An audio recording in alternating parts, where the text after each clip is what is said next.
Abraço para o Santa Cruz. Alô, alô, Igor Moura. Alô, alô, Edinaldo Santos. Boa noite para você. Um abraço para todo mundo ligado aqui no Bola Rolando. Começando um pouco fora da política do Santa Cruz, coisa que a gente vai debater mais e mais aqui no Bola Rolando.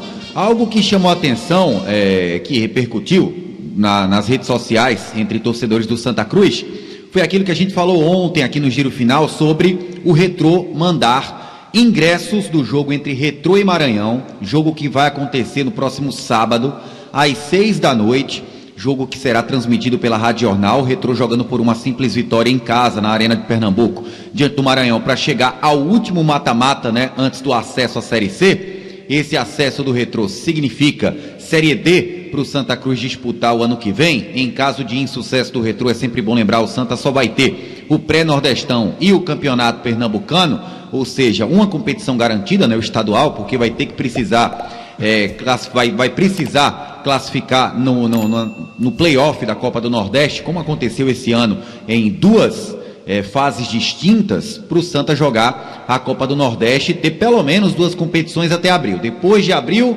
se o Retrô não conseguir subir, esqueça, não vai ter mais Santa Cruz no restante da temporada, no restante de 2024. E por conta até dessa importância do jogo entre Retrô e Maranhão, a diretoria do Retrô entrou em contato com o Constantino Júnior, ex-presidente do Santa, ex-vice de futebol também do Santa Cruz, hoje presidente da Liga do Nordeste, e o Constantino Júnior fez aquela ponte entre a diretoria do Retrô e a diretoria do Santa Cruz, e centenas de ingressos já estão no Arruda, a fim de que torcedor do Santa que quiser ir assistir o jogo do Retrô na Arena de Pernambuco contra o Maranhão, ele vai ter a oportunidade de trocar por 1 quilo de alimento, um ingresso, para poder assistir na Arena esse jogo de sábado, torcer para o Retrô.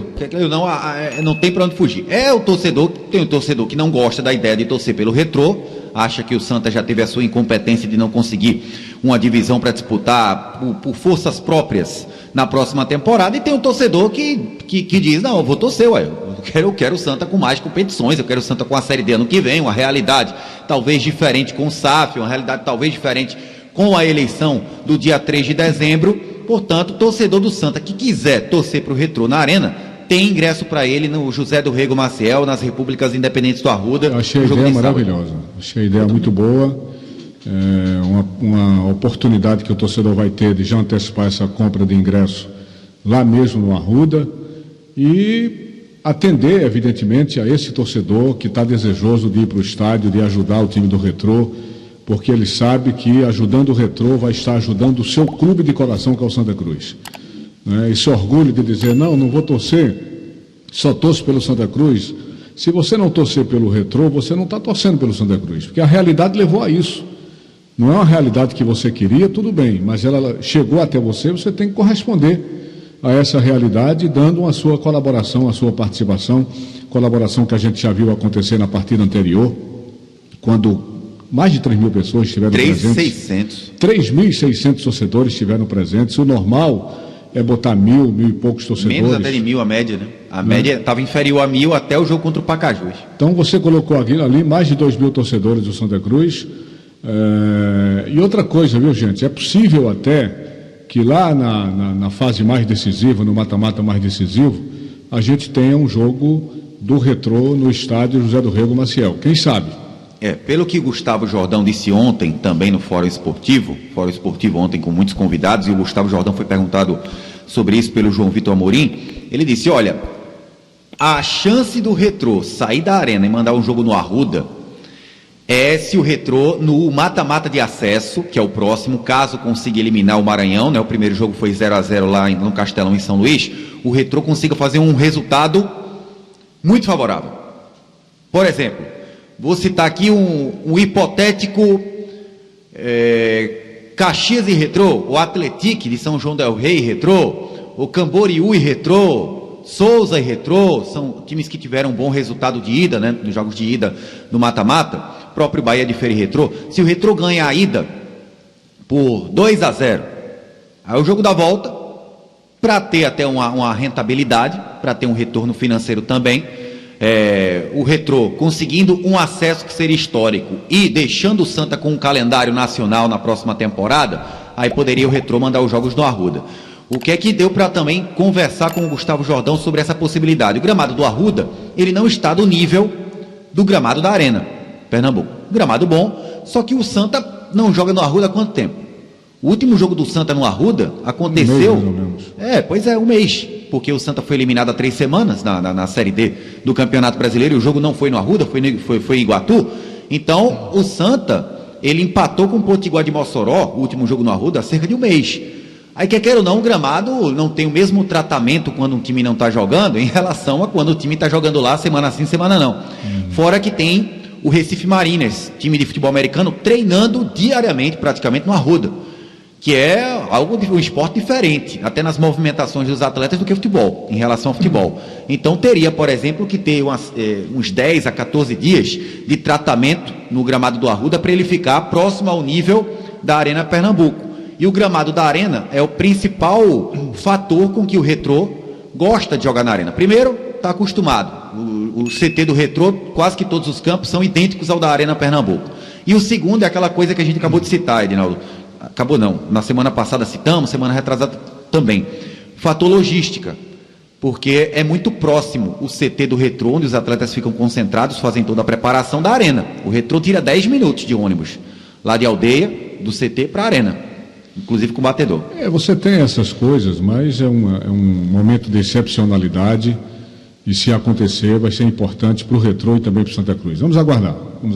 Pois é, então o torcedor que quiser ir para a Arena, torcer para o Retrô, tem essa possibilidade de ir no Arruda, trocar o ingresso social, que é uma campanha do Retrô, 1 quilo de alimento, o torcedor vai ter um ingresso para Retrô em Maranhão. Vamos voltar para a política, Edinaldo, que ontem inclusive foi um dia... importante no que diz respeito à política do Santa Cruz, né? Porque a gente até noticiou que o Marino Abreu deferiu um requerimento convocando a Assembleia Geral Extraordinária para tratar do assunto SAF no Santa Cruz e sobre a descentralização na negociação da SAF, né? Que hoje tem poderes plenos e totais à presidência do Executivo do Antônio Luiz Neto por conta da AGE que aconteceu no ano passado. Essa votação havia sido marcada para 2 meses atrás, dia 17 de junho, mas...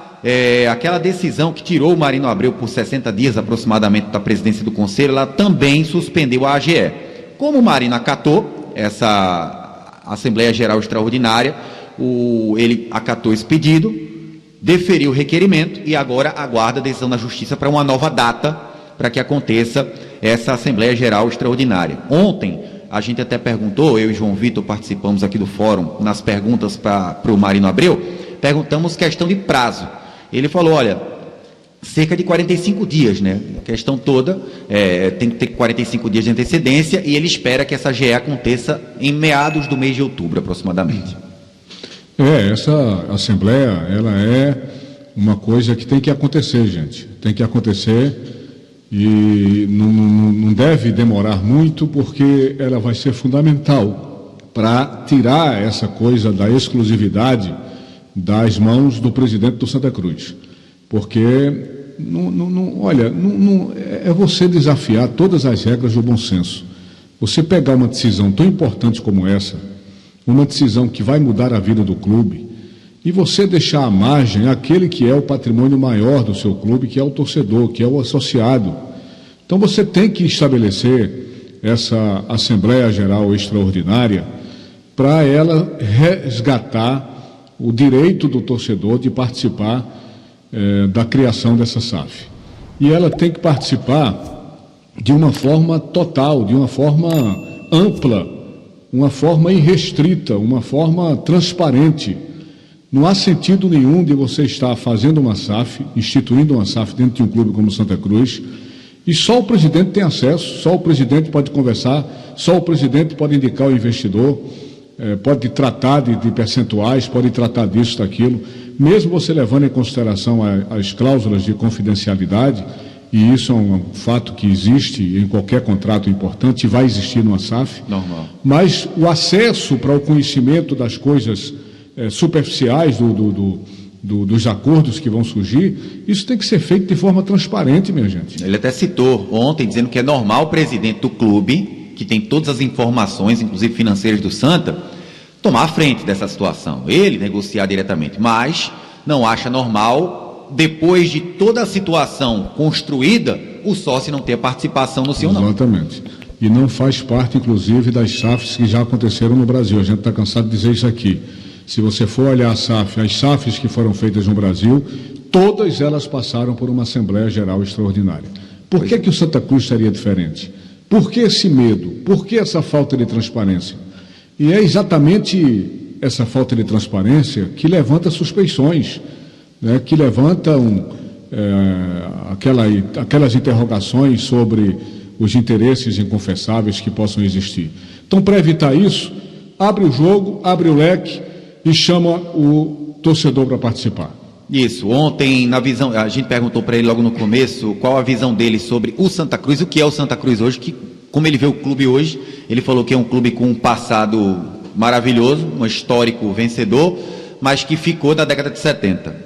Está hoje em 2023, mas com uma gestão ou alguns costumes de tocar o futebol, de fazer futebol, de lá atrás, de um passado que hoje não funciona mais no futebol como é nesse século e nesse ano de 2023. E que inclusive o Santa vai mudando de patamar pouco a pouco, que o Santa era, na década de 70, um clube de Série A, aí foi se transformando num clube de Série B entre 80 e 90, voltou a visitar a Série A em várias situações, começo dos anos 2000, mas que começou a visitar mais a Série C entre fim dos anos, da primeira década dos anos 2000 e a segunda década, né, quando o Santa visitou a primeira vez a Série D, quando não teve sucesso na C, e hoje o Santa está começando a virar, não foi esse termo, mas eu vou citar o termo, um habitué da Série D do Campeonato Brasileiro, um frequentador assíduo da Série D do Campeonato Brasileiro, uma mudança para ele, na visão dele, claríssima de patamar que o clube vem vivendo. Falou que o seguinte, no começo, quando o Antônio Luiz Neto havia assumido, recém-assumido, ele, sabendo do momento de dificuldade do clube, preferiu esperar algumas atitudes aqui e acolá, sem tentar se meter na política do clube, mas que agora ele vai judicializar todas as atitudes, todas as ações dele como presidente do conselho. Tudo que ele fizer agora, na justiça. Para evitar qualquer contratempo, para evitar qualquer bronca, ele vai judicializar todas as ações dele como presidente do Conselho Deliberativo do Santa, inclusive essa de ontem, né? Que inclusive já foi também. Outras coisas que ele chegou a falar é que não tem interesse algum de se candidatar a presidente do clube. Ele falou que já teve muitos problemas pessoais, ameaças. Essas ameaças cessaram com o fim dos jogos. Ele falou que não vai a um jogo desde que aquela ação na justiça tirou ele por 60 dias da presidência do Conselho Deliberativo do clube, e que com o término da Série D, como não tem mais jogo, aí ele parou de frequentar o Arruda, obviamente sem jogo, porque não tem jogo. Ele frequenta o Arruda em dias que não acontecem jogos, obviamente o Arruda vazio. Chegou a dizer o seguinte, Ed, quando eu perguntei para ele se ele acredita que o Santa aguenta mais tempo sem se transformar em SAF. Ele falou várias vezes que ele vê o único caminho para o Santa voltar a triunfar, esportivamente falando, com SAF, com investimentos, inclusive também pensando no Arruda, que está bem degradado. Ele falou o seguinte, acredito que o Santa não fecha, mesmo 1, 2, 3 anos no futuro próximo, não fecha. Com 1, 2 anos ele ainda aguenta, mas a longo prazo, sem SAF, é muito difícil imaginar um futuro promissor para o Santa Cruz. Essa é a realidade de Santa Cruz, não tem como correr. É o fato que está na cabeça de todo mundo, e é um clube que realmente está tentando, de alguma forma, escapar de uma falência, mas vai ser difícil. Se não houver uma reação, se não se esboçar uma reação, inclusive, com a criação dessa SAF, para que o investidor recupere o poder de investimento do clube, vai ficar muito difícil. Para a gente fechar, antes de ouvir o Marino Abreu, quando o João Vitor citou aquele bate-papo que você teve com o Silvio Costa, que pensavam em uma grande união no Santa Cruz, ele falou, olha, eu até acredito, mas que não seja da... Ele, inclusive, participou do almoço. Isso, e ele falou, eu até acredito que pode acontecer. Ele até chegou a dizer no começo, de que vê uma movimentação política do Santa Cruz, algumas novas lideranças começam a se aprofundar mais na política do clube, isso, que aquilo não é salutar, mas ele falou que, se for para ter a união, da forma como disseram que seria, após a renúncia do Joaquim Bezerra e o Antônio Luiz Neto assumir, todo mundo tirar uma foto, a gente está unido, e todo mundo ir para casa e deixar o Antônio Luiz Neto sozinho como está, é melhor que tenha bate-chapa, na visão dele. E que essa união aí, da forma como aconteceu após o Antônio Luiz Neto assumir a presidência do clube, essa união não é benéfica para o clube. Não, mas a ideia não é deixar Antônio Luiz Neto aí. Não, ele citou só um exemplo, né? Ele citou o exemplo. A ideia do pessoal no almoço, inclusive ele participou desse almoço, é que o consenso leve à escolha de um candidato único, exato. Não tem nada a ver em deixar Antônio Luiz Neto solto na buraqueira, não. Não, mas ele citou como um exemplo, que ele falou que quando Antônio Luiz Neto assumiu, houve esse movimento dizendo, não, agora vamos pacificar o clube, vamos unir o clube. Antônio Luiz Neto é o presidente de consenso, ok? Ok. Aí, todo mundo tirou a foto, cada um foi para sua casa e deixou Antônio Luiz Neto só no clube. Ele citou esse exemplo específico. Se for para acontecer algo igual, segundo ele, é melhor que haja um bate-chapa. Cada candidato com sua equipe, e diz que o Santa, a estrutura física do Santa não permite uma só pessoa. A ideia está longe disso, né? A ideia é que haja o consenso em cima de um nome, né? Desarmando-se aí os espíritos e as vaidades para tentar chegar a esse nome. Mas, no quadro político do Santa Cruz é muito difícil. A gente escuta agora o Marino Abreu falando desse prazo da decisão da Justiça para a AGE da SAF, até porque o Santa precisa o quanto antes, né? Na visão do Marino Abreu, o ideal, o correto seria a antecipação das eleições. Como provavelmente não vai acontecer, ele falou desse prazo da decisão da Justiça para a Assembleia Geral Extraordinária, falando sobre SAF no Santa Cruz. Na verdade, não é uma decisão judicial, a Assembleia é um ato administrativo. Então, são 45 dias de antecedência, hoje eu deferi, o pedido foi feito para mim sexta. Então, o pessoal que está liderando, provavelmente deve estar marcando essa semana, devem marcar essa semana, são 45 dias de antecedência. Então, ou seja, a previsão é que lá para outubro a gente tenha essa Assembleia. Eu concordo que o tempo de Santa Cruz é curto, a gente precisa definir um futuro o mais breve possível, por isso que assim, eu sempre sou a favor de antecipar as eleições no atual cenário. Justamente porque assim, a gente só tem um campeonato próximo ano, garantido. Então, é melhor que um novo presidente, ele tenha, seja do SAF, seja quem for, ele tenha desde, sei lá, outubro, desde novembro, para montar um time, do que ele tenha a partir de dezembro. Então, a gente hoje tem que pensar no Santa Cruz. Então, eu sou muito a favor de antecipar as eleições. O tempo, a Justiça ainda não decidiu a prorrogação dos 180 dias. Provavelmente deve deferir. Acho difícil, mas a SAF, ela é, dentro do que o Santa Cruz apresentou, um dos caminhos da recuperação. Então, acho que também deve ter essa pressa para também a gente conseguir se recuperar judicialmente. Caso contrário, pode ser decretada a falência. Pronto, então aí o Marino Abreu falando dessa situação de recuperação judicial e SAF no Santa Cruz. Élia. Ok? Ok. Aí o Santa Cruz, torcedor pernambucano, você acaba de acompanhar o Tricolor do Arruda. Essa foi a terça-feira Tricolor.